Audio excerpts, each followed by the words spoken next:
আমি শাহিন সিদ্দিকী বলে দিলাম, আপনি যদি ওই জায়গায় যদি মসজিদ তৈরি করতে পারেন, আমি বলে দিলাম আপনাকে, আমি 1 কোটি টাকা আপনাকে দেবো। আচ্ছা, বাবরি মসজিদ নিয়ে অত চুলকানি হচ্ছে কেন? আরে পীরজাদা কেন, সৈয়দজাদা হলো যে ওয়াদা খিলাফ করে সে মুনাফেক। পীরজাদা তো দূরে থাক, যে আরে পীরজাদা তো কদিন আগে মমতার বিরুদ্ধে কথা বলছিল, এখন তো খুব চাটছি কাসেম সিদ্দিকী, চেটি বেড়াচ্ছে। কথাটা বুঝতে পারলেন? কি বল, চাটতে সুযোগ দেয়নি ভাই নওশাদ সিদ্দিকী, আব্বাস সিদ্দিকীরা সিংহর বাচ্চা, যে চাটার জন্য অনেক কিছু বলছিল, সে সুযোগ পেয়ে গেছে, চাটা বন্ধ করে, সে বিরোধিতা বন্ধ করে দিয়েছে, এখন চাটছি কাসেম সিদ্দিকী। আর শাহিন সিদ্দিকীর বক্তব্য আমি শুনেছি, তিনি বলেছেন যদি করতে পারে 1 কোটি টাকা দেবো। তো তিনি ওয়াদা করেছেন, তিনি যদি ওয়াদা পুরা না করেন তিনি কি হবেন? হাদিস কোরআনের পাতায় ওয়াদা খিলাফকারী মুনাফিক। কিন্তু উনি যেহেতু ইন্নাল মুমিনিনা ইজা ওয়াদা ওয়াফা, মুমিনের কাজ হচ্ছে ওয়াদা পুরা করা, সোজা হিসাব। এই লাইভে তিনি শুনবেন, যদি তিনি তেনার দলিল থাকে আমাকে উত্তর দেবেন। আমি মাওলানা মোহাম্মদ মাজাহিরি বলছি। কিন্তু উনি সব মনে করেন, হ্যাঁ, 1 কোটি টাকা যদি শুনেন, 1 কোটি টাকা যদি ওনার থাকে তো ওনাকে নিয়ে এসে আজকে তো দেওয়ার দরকার, বা অ্যাকাউন্টে জমা করে দেবে। এই যে বাবরি মসজিদের একটা ট্রাস্ট আছে, ট্রাস্টটাও তিনি নিশ্চয় দেখেছেন, সেখানে ট্রাস্টের এতে পাঠিয়ে দিতে হবে তো তেনাকে, সেটা প্রমাণস্বরূপ ভিডিও করে দেখাতে হবে, তবে তো মানুষ বিশ্বাস করবে। হ্যাঁ, সেটা তিনি বুঝবেন, ওটা তিনার সাবজেক্ট, ব্যক্তিগত সাবজেক্ট। আমি ব্যক্তিগত কোনো আক্রমণ করতে চাইছি না, কারণ যেহেতু তিনি তো অনলাইনে বলেছেন, সোশ্যাল মিডিয়ার মাধ্যমে তেনাকে তো বার্তাটা দিচ্ছি। আপনারা এতটা মিডিয়া আছেন, আপনারা আপনাদের মাধ্যমে তো দিচ্ছি, তার কাছে চলে যাবে না? সে চোখে তো এখন অন্ধ, দেখছি না তো, চোখে চশমা দিয়ে থাকেন তো তিনি, নিশ্চয় ডবল দেখবেন। আমিও চোখে চশমা দিয়ে আছি, আমিও ডবল দেখছি, ঠিক আছে? নাই, বাবর শব্দতে কোনো দ্বিমত নাই। এখন কথা হচ্ছে, কেউ যদি ভুল ব্যাখ্যা করে সেটা তার ব্যক্তিগত ব্যাপার। বাবরি মসজিদ যেখানে আছে, ছিল, আছে, থাকবে, সেটা হচ্ছে অযোধ্যা বাবরি মসজিদ, যেখানে হযরতে আদি পিতা আদম আলাইহিস সালামকে আল্লাহ পাক পাঠিয়েছিলেন। এই মাটির সঙ্গে মুসলিম নাই, সারা পৃথিবীর মানব জাতি জড়িত আছে। এই ভারতের সম্পর্ক সারা পৃথিবীর মানব জাতির সাথে সম্পর্ক আছে। ভারত হচ্ছে হযরত আদম আলাইহিস সালামকে আল্লাহ পাক এখানে পাঠিয়েছিলেন। সুতরাং বাবরি মসজিদ যেখানে হচ্ছে, হতে চলেছে, হয়ে যাবে ইনশাল্লাহ। এখানে কারো কোনো বাধা দিয়ে তো আটকাতে পারেনি, হাইকোর্ট বলে দিয়েছে। আপনারা নিশ্চয় শুনেছেন, আপনারা সাংবাদিক মানুষ, আপনারা জ্ঞানীগুণী মানুষ, খুবই জানেন, ভালো জানেন যে আপনাদের জয়নগর থেকে একজন ডাক্তার আব্দুল সালাম সাহেব পিটিশন দাখিল করেছিলেন, পিটিশন হাইকোর্ট খারিজ করে দিয়েছে। এতে আমার ভাই হুমায়ুন সাহেবের রাস্তা প্রশস্ত হয়ে গেল, মুসলিমরা খোলা মনে সেখানে যেতে পারবে, কোনো উশৃঙ্খল করে না, ভদ্রভাবে যাবে, নম্রভাবে যাবে। এটা আমরা মাদ্রাসা তাজবিদুল কোরআন থেকে তরফ থেকে আপনাদেরকে আহ্বান করছি। যারা যাবেন, পশ্চিমবঙ্গ থেকে অনেক মানুষ এসেছেন, আপনারা যেমন সুদূর 24 পরগনা থেকে এসেছেন, আপনাদের ধন্যবাদ জানাচ্ছি। আহলান ওয়া সাহলান মারহাবান। ইনশাআল্লাহ কিছুক্ষণের মধ্যে ভিত্তি স্থাপন হবে কোরআন তেলাওয়াতের মাধ্যমে। কিন্তু অনেকে আলেম ওলামা তো এই মসজিদের বিরোধিতা করছে, আপনি তো আলেম সমাজ থেকে বিলং করেন, কি বলবেন? আলহামদুলিল্লাহ, আলেম এখন পশ্চিমবঙ্গে 2 ভাগে বিভক্ত হয়েছে, আলেমে হক আর আলেমে সু। যারা আলেমে সু তারা হচ্ছে সরকারের পাতা চাটা, সরকারকে খুব চাটে, তারা বিরোধিতা করছে। আবার কেউ সরকারের কাছে পাত্তা না পেয়ে বিরোধিতা করছে। আর আলহামদুলিল্লাহ, আমি মাওলানা মোহাম্মদ মাজাহিরি কোনো দলের ধার ধারিনি, কোনো দল করিনি। আমার সম্পর্ক সর্বস্তরের এমএলএদের সাথে আছে, এমপিদের সাথে আছে। মুর্শিদাবাদের যত এমএলএ এমপি আছে সবাই জানে যে মাওলানা মোহাম্মদ মাজাহিরি একজন আছে। কিন্তু আমি চাটা মৌলানা না, আমি সরকারের এই দালালি করা মৌলানা না। সরকার যদি ভুল করে আমি সেখানে প্রতিবাদ করব। এটা আমাদের আকাবিররা শিখিয়ে দিয়ে গেছেন, ওই পুজো করা শিখায়নি। পুজো বুঝেন আপনারা? পুজোগুলি মুসলমানদের দিয়ে শিরক করে নিচ্ছে মাননীয়া, বেঈমান হয়ে মরতে হবে সেই রাস্তাটা প্রশস্ত করে দিচ্ছে। মুসলমানের ছেলেরা, মুসলমানের নেতারা যে এমনি করছে মন্দির ঘরে, এটা শরীয়তের পাতায় হারাম। এইতে এদেরকে বলা হয় চাঁটা নেতা। আরে ওই যে ছুচু কিছু মৌলানা আছে, এই নেতাদের পিছনে পিছনে বেড়াইছে কেন? তাদের জন্য, তাদের সাথে টাকা নেওয়ার জন্য, অর্থ পাওয়া যাবে। এমএলএ এমপির পাশে ফটো তোলার লেগে ব্যস্ত থাকে কিছু ছুচু মৌলানা, চিটা বুঝলেন, ধান্দাবাজ মৌলানা।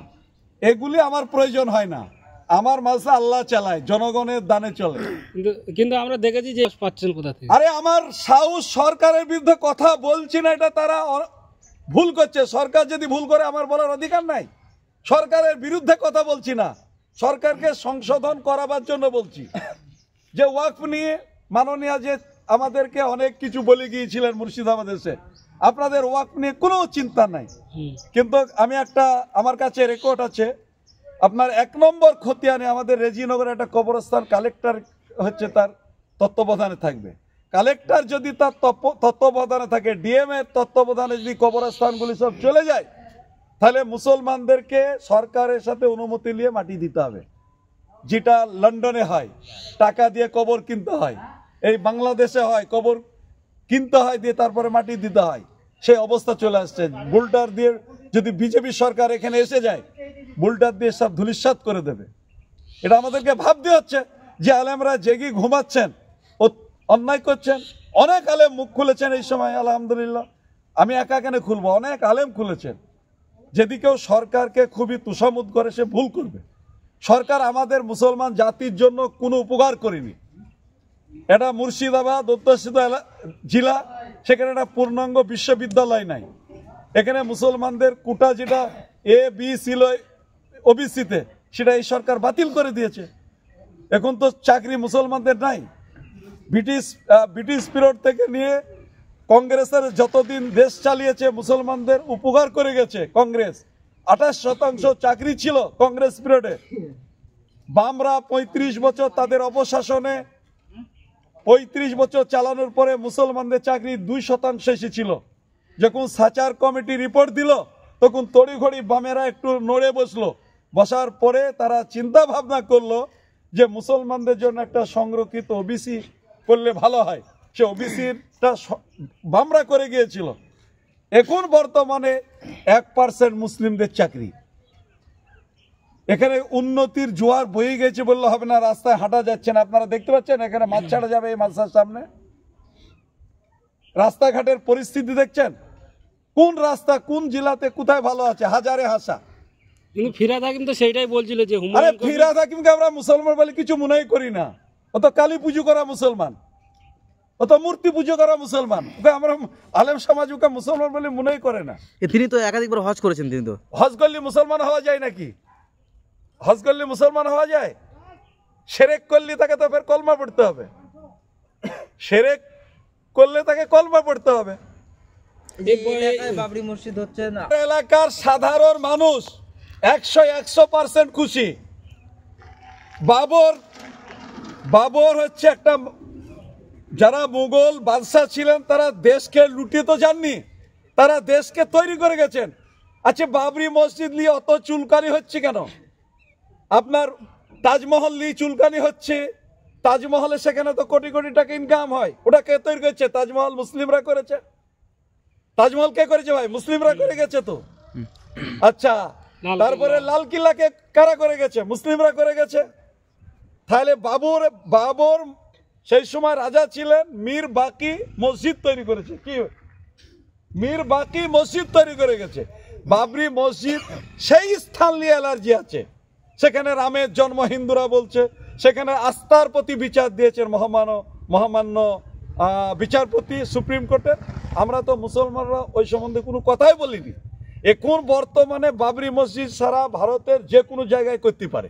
সরকার তো সেই জন্যই কাল অনুমতি দিয়েছে, তাই না? কি কথা বলুন।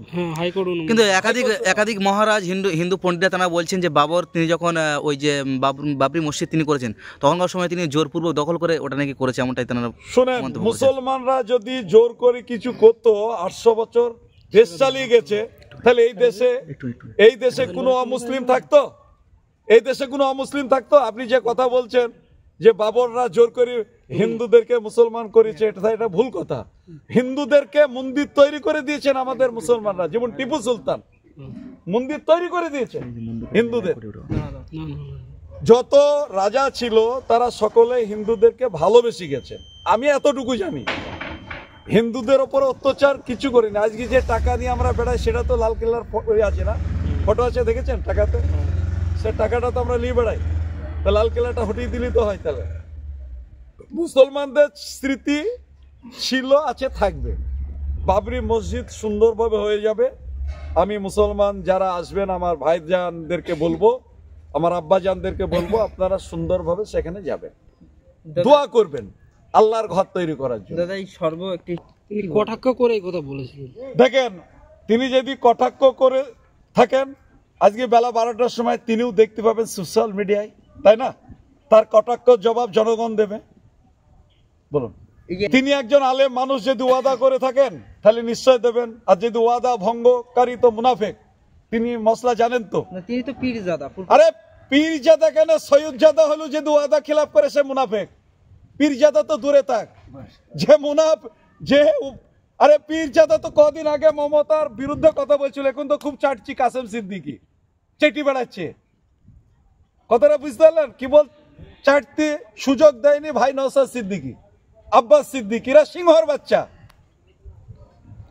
যে চাটার জন্য অনেক কিছু বলছিল, সে সুযোগ পেয়ে গেছে, চাটা বন্ধ করে, সে বিরোধিতা বন্ধ করে দিয়েছে, এখন চাটছি কাসেম সিদ্দিকি।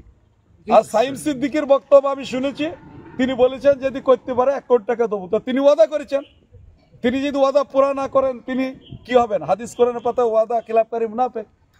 কিন্তু উনি যেহেতু ইন্নাল মুমিনিনা ইজা ওয়াদা ওয়াফা, মুমিনের কাজ হচ্ছে ওয়াদা পুরা করা, সোজা হিসাব। না না, এই লাইফে তিনি শুনবেন, যদি তিনি তেনার দলিল থাকে আমাকে উত্তর দেবেন। আমি মৌলানা ঈদ মোহাম্মদ মাজাহিরি বলছি। কিন্তু উনি সব মনে করেন হ্যাঁ, 1 মানুষ কোটি জানতে টাকা কি করে? যদি শোনেন, 1 কোটি টাকা যদি ওনার থাকে তো ওনাকে নিয়ে এসে আজকে তো দেওয়ার দরকার, বা অ্যাকাউন্টে জমা করে দেবে। এই যে বাবরি মসজিদের একটা ট্রাস্ট আছে, ট্রাস্টটাও তিনি নিশ্চয় দেখেছেন, সেখানে ট্রাস্টের এতে পাঠিয়ে দিতে হবে তো তেনাকে। সেটা প্রমাণস্বরূপ ভিডিও করে দেখাতে হবে, তবে তো মানুষ বিশ্বাস করবে। হ্যাঁ, সেটা তিনি বুঝবেন, ওটা তিনার সাবজেক্ট, ব্যক্তিগত সাবজেক্ট। আমি ব্যক্তিগত কোনো আক্রমণ করতে চাইছি না, না, কারণ যেহেতু তিনি তো অনলাইনে বলেছেন সোশ্যাল মিডিয়ার মাধ্যমে। আমি তেনাকে তো বার্তাটা দিচ্ছি, আপনারা এতটা মিডিয়া আছেন, আপনারা আপনাদের মাধ্যমে তো দিচ্ছি, তার কাছে চলে যাবে না। সে চোখে তো এখন অন্ধ, দেখছি না তো, চোখে চশমা দিয়ে থাকেন তো তিনি, নিশ্চয় ডবল দেখবেন। আমিও চোখে চশমা দিয়ে আছি, আমিও ডবল দেখছি, ঠিক আছে? আপনার নাম পরিচয়? আমি মৌলানা ঈদ মোহাম্মদ মাজাহিরি, আমি মাজার তাজবিদুল কোরআনের কর্ণধার এবং আল মদিনা ওয়েলফেয়ার সোসাইটির কর্ণ।